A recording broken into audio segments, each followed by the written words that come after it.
Hello বন্ধুরা, আপনাদের সামনে আবার চলে আসলাম। শ্রাবণ মাস তো পড়ে গেছে, আজ শ্রাবণ মাসের লাস্ট সোমবার।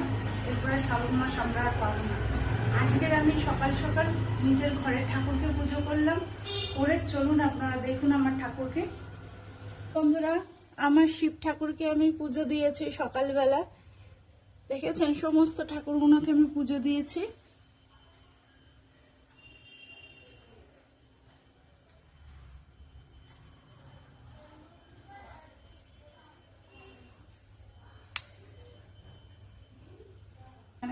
তাহলে দেখলেন বন্ধুরা, ঘরের ঠাকুরকে তো আমি জল দিলাম।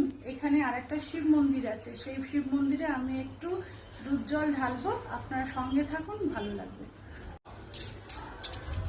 তাহলে দেখতে পাচ্ছেন বন্ধুরা, আমি পাশের মন্দিরটায় গিয়ে পুজো দিতে যাচ্ছি। এত গরম পড়েছে আজকের। মন্দিরের মধ্যে আমি প্রবেশ করলাম, প্রচুর ভিড়।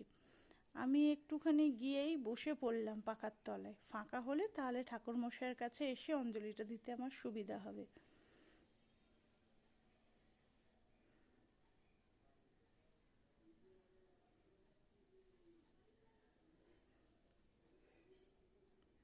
তারপরে ফাঁকা হতেই আমি এসে ঘন্টা বাজিয়ে ঢুকে শিব বাবার মাথায় দুধ জল যেগুলো লাগে সেগুলো দিয়ে দিলাম। দিয়ে ঠাকুর মশাইয়ের কাছে আমি এখন ব্রত কথা শুনবো,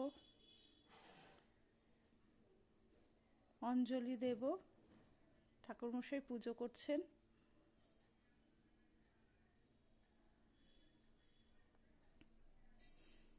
আমার পাশে আর একটা ভদ্রমহিলা এসে উনিও একটু পুজো দিয়ে দিলেন।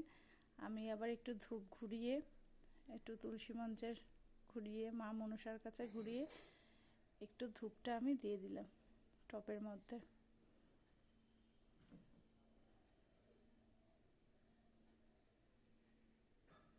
তারপরে দেখুন ঠাকুরমশাইয়ের কাছে আমি অঞ্জলি দিয়ে দিলাম। অঞ্জলি দেওয়া হয়ে গেল। এবার ঠাকুরকে প্রণাম করে এবারে বাইরে চলে আসবো।